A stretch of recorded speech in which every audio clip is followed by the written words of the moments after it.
This entire video is just text to speech. In the description there is a link to the transcript on my blog and you can just read it. I titled this just some commentary, because I seriously don't know what to title these types of videos where I address my fans, and have no real topic, other than just addressing my fans. I wanted to give everyone a little insight to my future plans. I worked pretty hard the past 3 days on making another animation just like my last video. It's 10 minutes long, and I added a lot of nifty things to it to make it less stagnant, less like a couple of people doing back and forth dialogue, which technically that's all it really is, but I spiced it up to feel more like an actual animation instead of 2 voice engines. I also wanted to experiment and use speech bubbles when talking, just in case any of the words come out unintelligible to some people.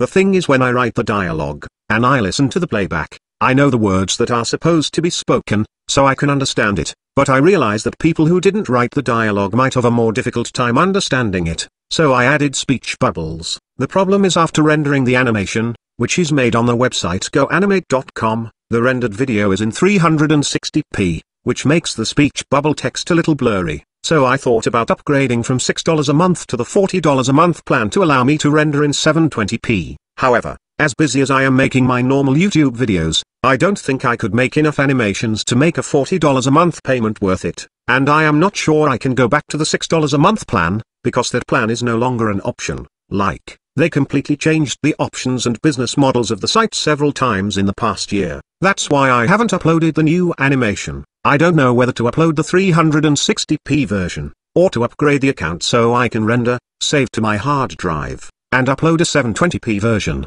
Also, I have a friend who is working on cracking some really nice professional 3D animating software. I am wanting it cracked because there is no chance in hell I am buying it for retail price, way too fucking expensive, and none of them work when downloaded via BitTorrent. I may or may not use that new software, depends on how complex it is. Obviously, with its amazing capabilities, it is extremely complex. However, to do simple things, is it going to be complicated? That's the question. Something I wanted to do, almost a year ago, and I believe I even mentioned this in one of my videos, was to make an animation, like a full-length animation, with a theme and complex characters. However, with GoAnimate constantly changing their options and plans, and so on, I didn't want to work my ass off to create all these characters, only to have the animation images themselves disappear, or to have the old voices for them disappear from the service and not be available for future videos, since both of these things have happened. But now the company looks to be stable. Creating a full-length animation, and making it into a series is a serious challenge. I want to create a theme, a format, and about a dozen characters, each with a specific purpose, a particular dynamic to interact with the rest of the characters. Each character will have to have a running theme, a political viewpoint, since politics and philosophy will be the purpose of the animation, and must have a consistent voice. Problem is, there aren't a lot of human-sounding voice engines. There are actually close to a dozen realistic female voices, but only a few realistic male voices, and not just from GoAnimate, but from anywhere. And the reason there are so few realistic sounding male voices is because to get a voice to sound male, you have to make it deep and rough. This means adding more sound per second into the synth wave that gets modulated into words. A voice engine is technically a musical synth. Every letter of the alphabet is just like a music note, and so you type out words and it is like typing out notes, and having a digital synth grab a pre-recorded sound, and then bend and modulate the wave into the note. Only instead of raising and lowering pitch, it is grabbing samples of human speech to cover every phonetic sound being typed out. Anyhow, male voices are deep and rough. This means adding a greater bit depth to the wave being modulated, which allows for more warbling. Kinda like if you take CD audio and slow down a song by 50%, it's okay, but slow down an MP3 by 50% and you hear crackling and warbling, because you're using less data to manipulate. Same thing, and it's why very few male voices come out sounding good. I recall when I made my first video, I was considering using a female voice until I found Ryan, and used that voice to make my first handful of videos, then finally found this voice, and this one just clicked for me. Now what the fuck was I rambling about? Oh yeah, animations. I wanted to make a full-length animation and turn it into a series, and I think I can do that once I get everything situated, which I haven't done yet. Trying to figure out the complex characters and get down the theme, the series of sets and angles, the whole format and transitioning, and compose music on Fruity Loops, and find public domain music, mix it all together for the score. It's a lot harder than it sounds,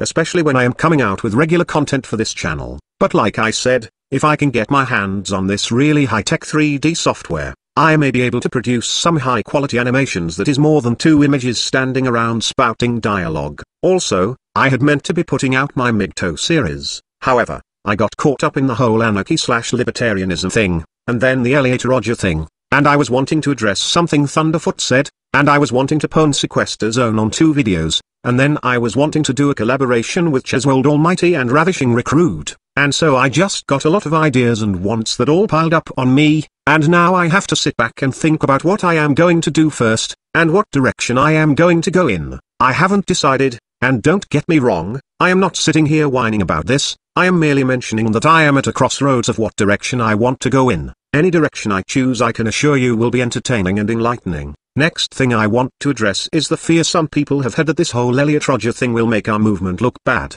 and there is a chance we could be labeled as a terrorist threat or some shit. Okay, well, we cannot be labeled as a terrorist movement, because there is no such thing as a terrorist movement, only a terrorist group. We are a movement, not a group. The most that can happen to us is we get the white nationalist treatment. What is the white nationalist treatment? Well, that's when symbols connected to your beliefs are labeled as hate and intimidation, and you can be fired from your job for wearing these symbols, and you can be fired from your job by political groups that take photos of you protesting, and then submit these photos to your boss, and encourage your boss to fire you lest the company would like to be known to harbor and associate with Nazis, etc. The media will blacklist anyone associated with that philosophy and so on, but we won't have our doors kicked in, we won't be arrested for our beliefs or anything like that. Now some white nationalists claim they have been persecuted by the government for their beliefs, and while I am sure they face a lot more harassment, and may even get spied on a bit more by law enforcement, there is something about a culture that prides itself on violence and stockpiling weapons, getting arrested and saying I'm being persecuted that I find hard to believe. In fact, even without the violence, just stockpiling weapons is never a good idea, although it should be your right. But the reason I bring this up is because it is possible,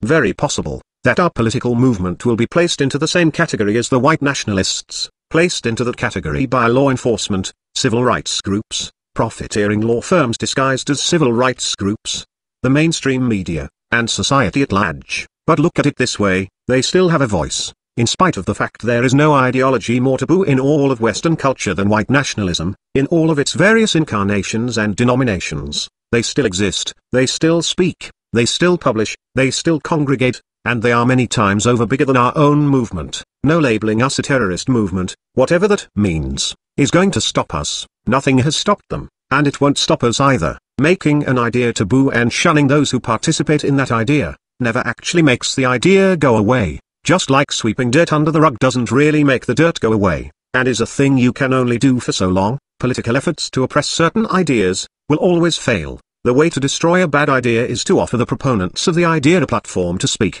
and to retort with corrections. This is debate, this is a discussion, this is the proper way for a society to choose its values. Again, censorship is like placing a cork into something that is building pressure, it can only repress the pressure for so long before it explodes. I have given many speeches about the importance of us not using censorship, and I want to add to those statements that another reason is because giving your opposition a chance to speak without persecution, means they will have a loud enough voice to stop you and your movement from going too far. No one wants to be in the political center.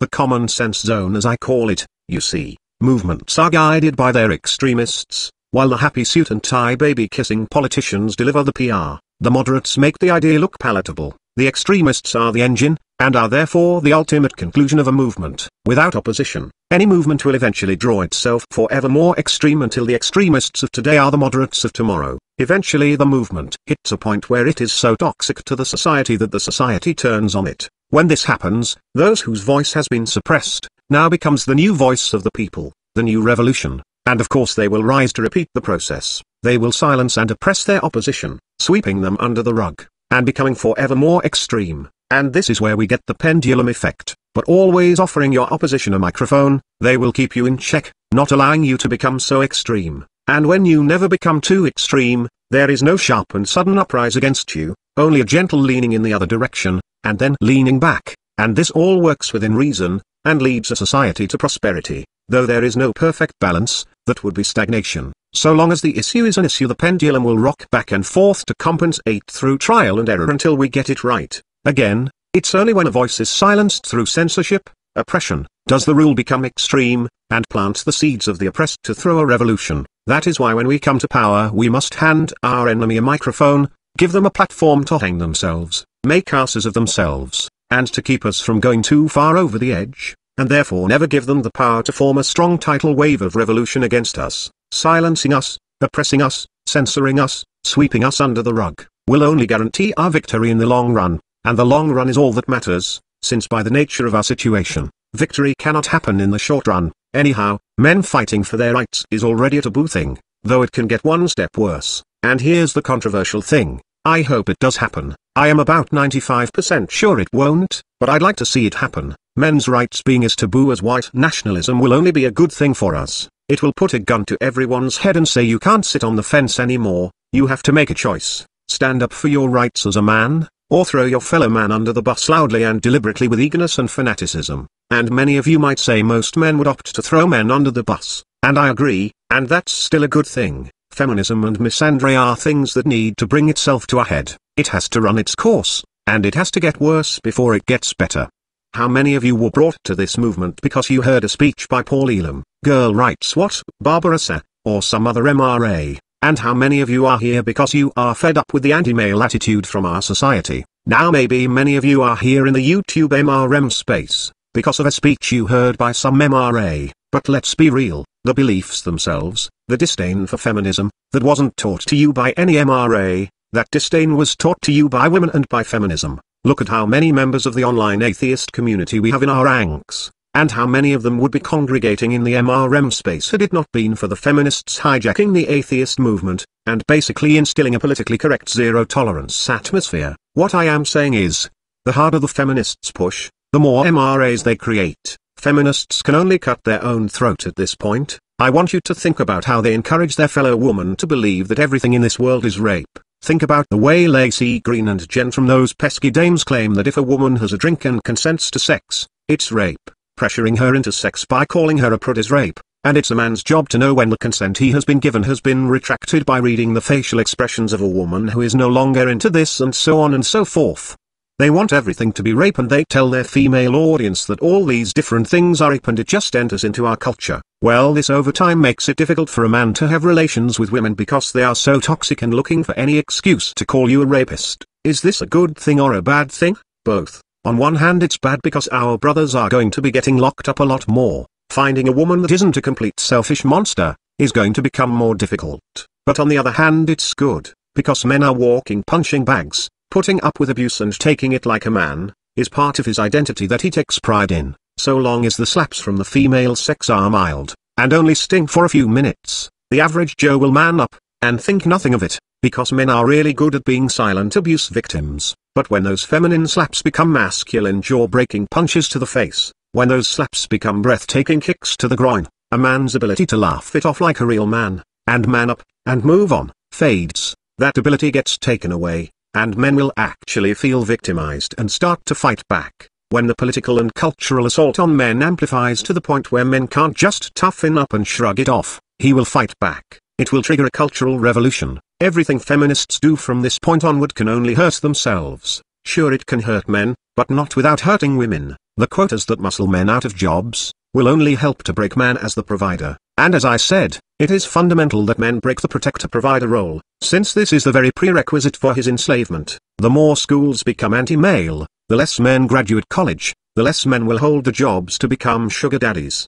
The more women suffer from a lack of sugar daddies, the more men are screwed in divorce and child custody, the more men refuse to have kids and marry, the more this hurts women, since babies and marriage has always been something they wanted infinitely more than men. Women in droves are already turning on feminism, not because feminism is a vile hate movement that hurts the male sex. Of course not. To hell with the male sex. They're just disposable tools, a means to an end. They are turning against feminism because where's the chivalry? Because where have all the real men gone? Because where have all the cowboys gone? They are turning against feminism because it isn't spoiled and feminine to hold a job and work for a living. That's icky poo.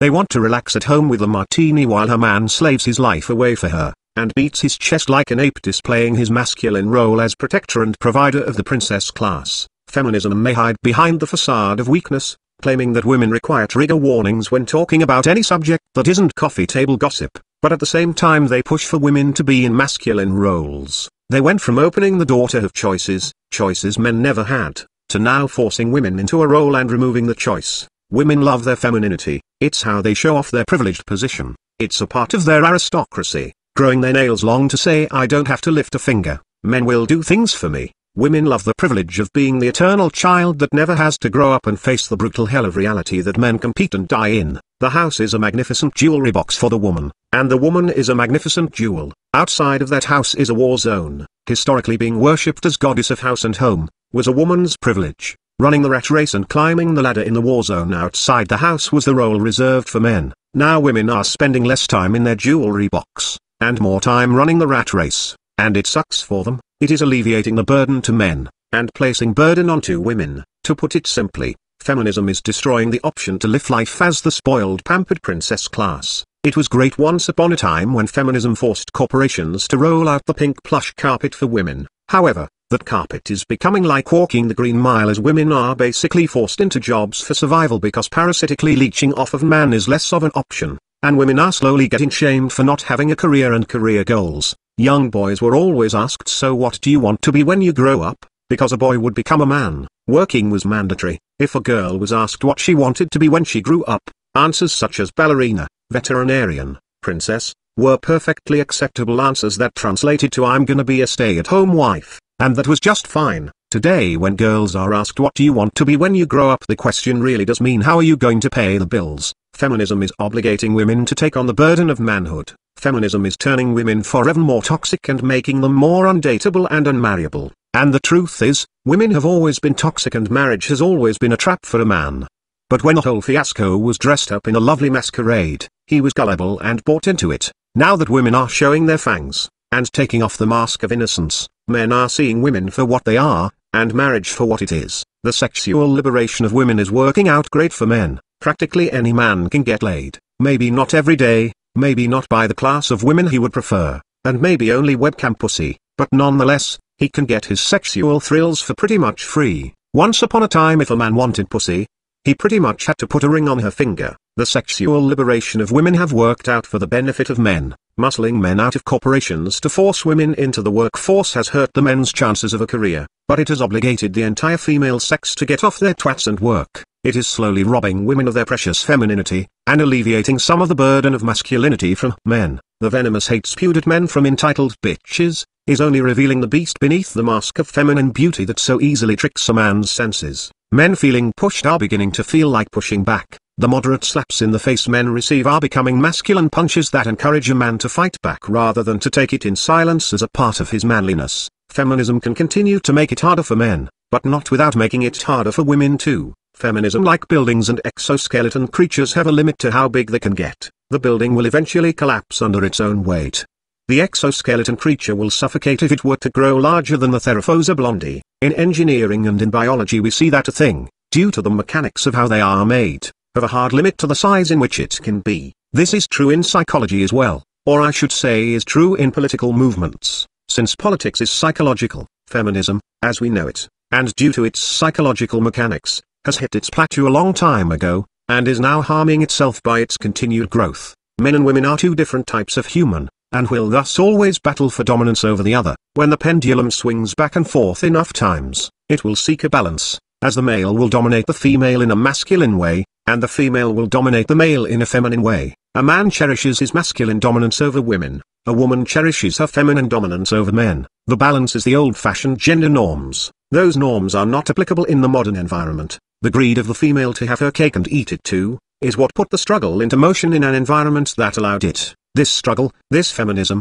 has hit its limit, and so I say the more laws erected against men, the more resent felt by women, the more aggressive women are to men, the more forbidden criticism of them is, the more this will backfire on them in the long run. It has to get worse before it gets better. So dear feminists, by all means, crank up the heat. I said the day may come when our political view will be driven underground. That day is not here, but it may be coming. However, I don't think being driven underground at this point in time is all that bad. I also believe the feminist reaction to turn this entire tragedy into all about us, is also a good thing. Again, the more the feminists turn up the heat, the better. And the more they fight us, the better. Feminism will collapse, this is a guarantee, but it will not be a victory for men.